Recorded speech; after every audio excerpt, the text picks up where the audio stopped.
got into real estate investing in 2018, although my journey with regards to real estate investing goes way, way back.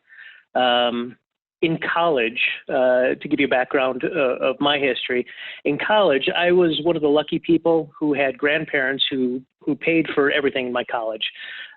Went to college, they paid for my housing, they paid for my my costs for food, books, tuition, all the above.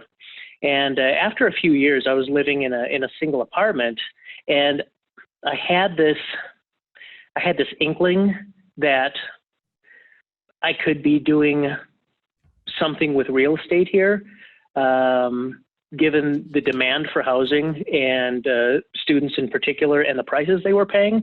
So I talked to my grandparents, and I was thinking along the lines of, is there any possible way that you could buy a property for me, in terms of, they would buy the property, I would pay them instead of paying the rent. And then upon graduation, I would buy them out of the property essentially and use it as a rental property. It was something that was forming in the back of my mind. I really couldn't put a lot of good words to it, but they didn't think it was a good idea, so it didn't really go anywhere.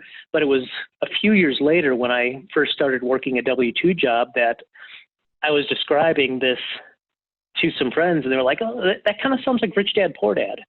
And I didn't really know about it at the time, so I read the book, and that helped to clarify a lot of the way I was thinking about real estate when I was actually in college. Fast forward about 30 years, unfortunately. It's always been a part of me. It's always something that I've wanted to do. I just got complacent in a W-2 job and earning a wage. And finally, in 2018, my had enough-ometer spiked enough to the red where I said to myself, I just got to dive in and do this. And I had been listening to podcasts, which I really didn't do back when I was in college. The podcasts, the internet, YouTube, they were all in the foreground, and they provided the education that I needed to really gain the confidence to move forward with this. So in 2018 is when I finally decided I wanted to take the plunge, and I knew enough at the time that I wanted to do it from the start right, which is why I reached out to you and formed a business entity to get this going. So that's when I actually started going into it full force.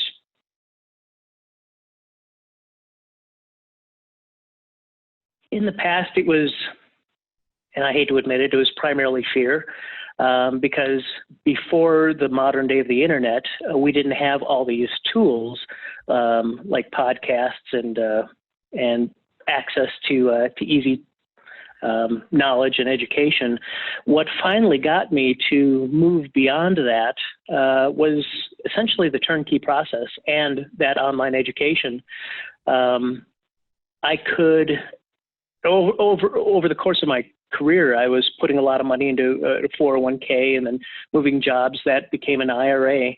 And I was able to tap into my IRA and actually purchase properties. And what made me comfortable with doing that was the turnkey process, knowing that the selection of the property, the rehabilitation of the property, the handing me over to property management, and the getting a tenant into the property was going to be easy.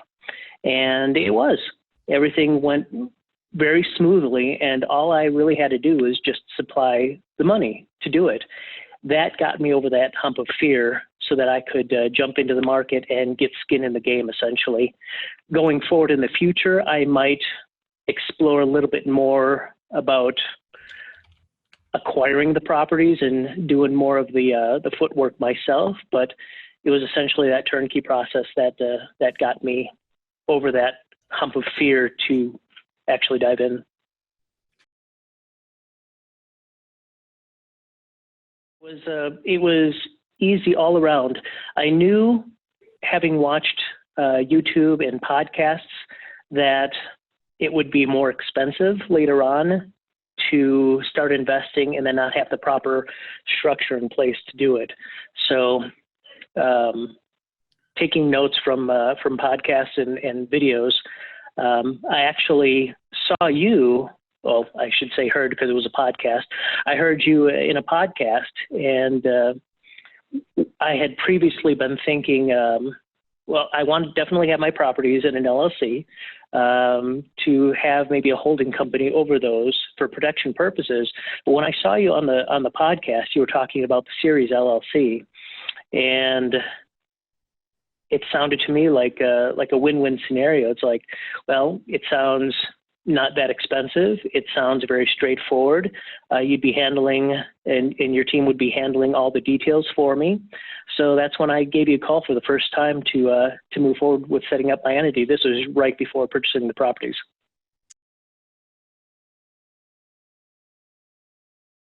It went great.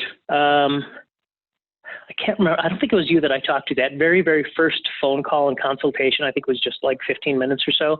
But the person I talked to was very pleasant. He knew exactly where I was coming from and what I needed. And he got that lined up. And then my next call was with you, and we talked for a good 45, I think it was 45 minutes or so. And you just really laid out what needed to happen, what your process was, and what I'd be getting out of it, and just made it all real simple.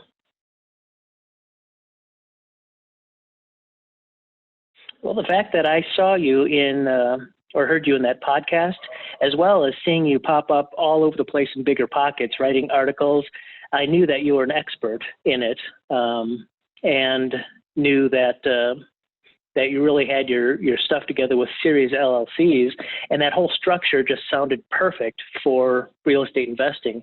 So that's when I gave you a call, and I really never considered working with another attorney.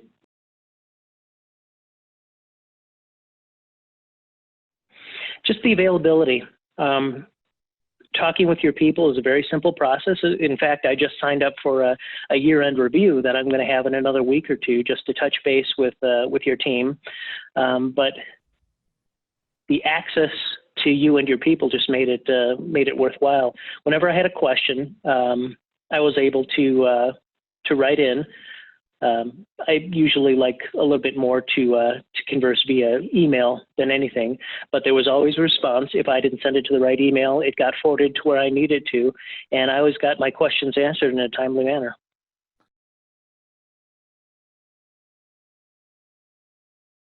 Well, I'd say that's a definite 10, since I've already recommended you to friends and family, as well as other people on Bigger Pockets. I see you popping up all the time writing articles there, and I still see forum topics where people are asking about legal structures, and I'm actually surprised they haven't seen your post before, so I always try to leave a comment and say, you got to talk to Scott.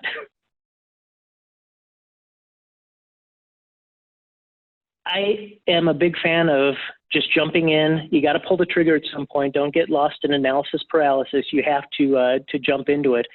With regards to setting up your entity and legal structure, one of the podcasts I heard of, and this is why I communicated with you a lot sooner than later in my investing career, is these people who are now very successful people. They have maybe 10, 20, 30. I think they currently have about 50 properties under the belt. But at the time, they had a whole system. I think they owned their property as sole proprietors or in their own names. And once they decided they wanted to get everything legally protected and arranged in an ironclad protected entity, it was a lot more expensive for them to make all those changes after the fact than having started that way from the beginning, which is why I reached out to you. The costs were low to set up my legal structure, and I wanted that in place as I started to invest in real estate, so that I didn't have to pay a lot of money on the back end to get everything fixed properly.